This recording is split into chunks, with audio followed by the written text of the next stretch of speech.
Good morning, Curtis Chandler here, President of PFL, bringing you this week's North American rail, energy, and macro update. We hope that everyone had a fantastic Labor Day long weekend.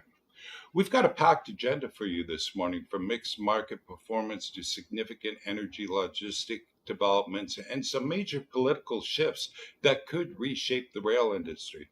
So let's dive right in, folks. Starting with the markets, we saw a down week in the markets last week, with stocks closing lower on Friday of last week and lower week over week.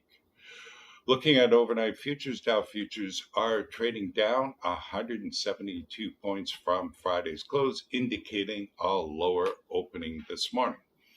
In the energy space, crude oil had a volatile week. WTI closed on Friday of last week at $64.01 per barrel, down 59 cents per barrel on Friday of last week, but up 35 cents per barrel week over week.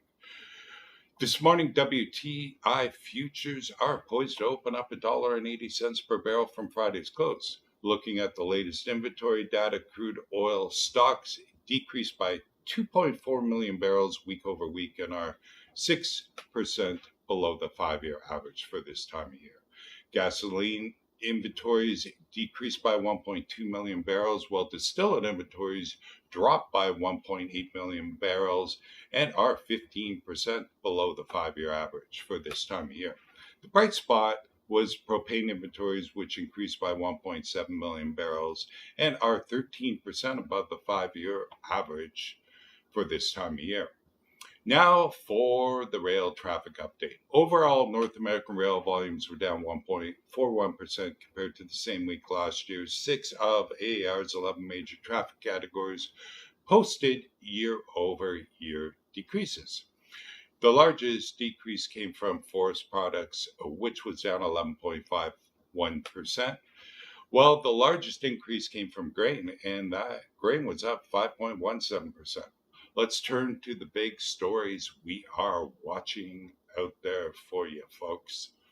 Canadian crude by rail inventories remain at historically low levels. June exports fell to 62,847 barrels per day, down from 67,686 barrels per day in May.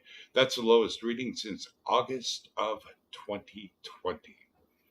However, we're watching Canadian crude production carefully. Operators are adding nearly 500,000 barrels per day through operational efficiency improvements, which could strain pipeline capacity and create opportunities for rail in Q4. The big political story continues to be the upheaval in the rail merger landscape. The removal of STB member Robert Primus fundamentally changes the approval odds for the proposed Union Pacific Norfolk Southern merger. This is a game changer that increases the likelihood of approval and could trigger a wave of industry consolidation. Warren Buffett's statement said that BN won't bid for the CSX, so we'll see what happens with this one.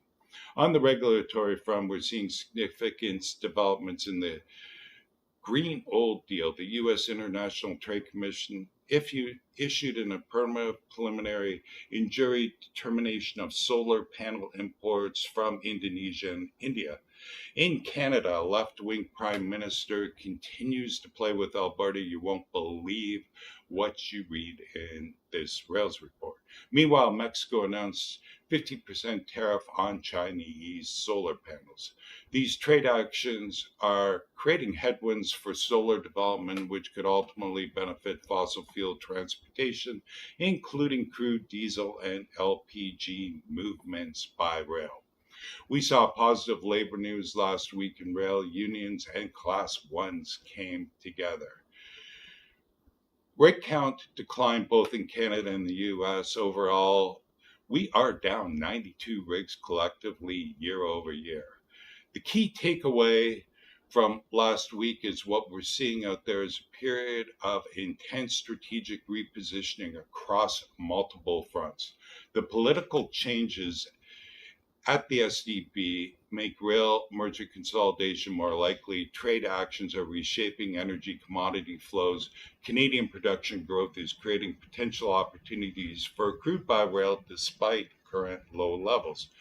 For the latest updates on equipment for sale or lease or customized rail solutions, contact us here at PFL. Remember, we clean, we flare, service, and store rail cars across North America. Make sure you check out this week's comprehensive report and detailed charts and analysis.